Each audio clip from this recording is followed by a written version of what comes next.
அதான் சொல்றேன், உரிய நேரத்தில் கூட்டணியை பத்தி நாங்க சொல்லுவோம், எந்த கட்சியாக இருந்தாலும் சொல்லுவோம். பேசியிருக்கேன், எனிமி இல்லையே. நாங்க அவர் முதல் குரு பூஜை அழைக்கும் போது விஜயன் நான் பாத்துருக்கேன். ஒரே மாதிரி கோட் படத்துக்கு வரும்போது அவரை நான் பார்த்தேன். அதான் முதல் முறை அவரை நான் சந்திச்சது. இந்த மாதிரி ஒரு சாதாரண கருப்பா நம்ம கூட்டணி விஷயங்கள்லாம் நாங்க எதுவும் பேசணும்.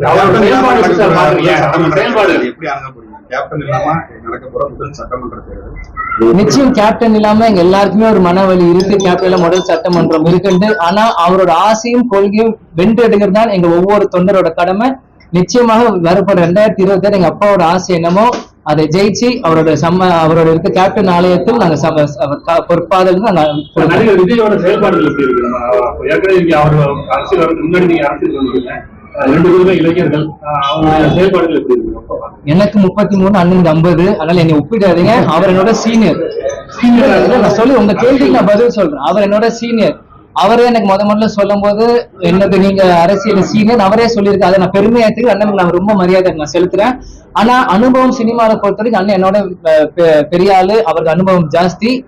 இந்த சூழ்நிலையில் இன்னைக்கு அவரோட கட்சி ஆரம்பிச்சு அவர் பின்னாடி பல லட்சம் இளைஞர்கள் இன்னைக்கு இருக்காங்க.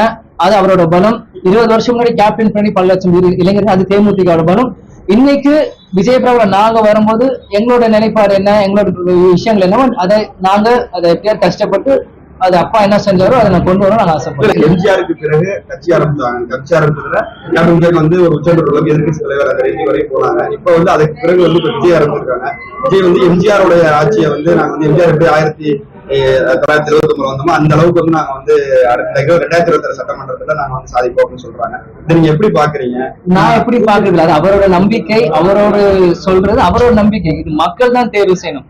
அதேதான் கேப்டன் தான் சொன்னார். 2020 கட்சி ஆரம்பிச்சது இன்னைக்கு லஞ்சமும் மூலம் ஒழிப்போம் எந்த தலைவர் இந்தியாவில சொல்லியிருக்காங்க? கேப்டன் தான் சொன்னாரு.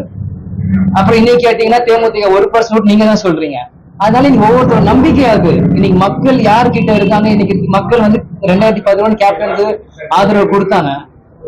அதே போல ஆதரவு இன்னைக்கு 2026 மக்கள் இன்னைக்கு அந்நியாருக்கு கொடுப்பாங்க நான் நம்புறேன். இன்னைக்கு எல்லா பொய் பிரச்சாரம் தாண்டி இன்னைக்கு கேப்டன் கட்சி மேல மக்கள் நம்புறாங்க. நிச்சயம் 2026 ஒரு பொற்கால கட்சியாக தான்.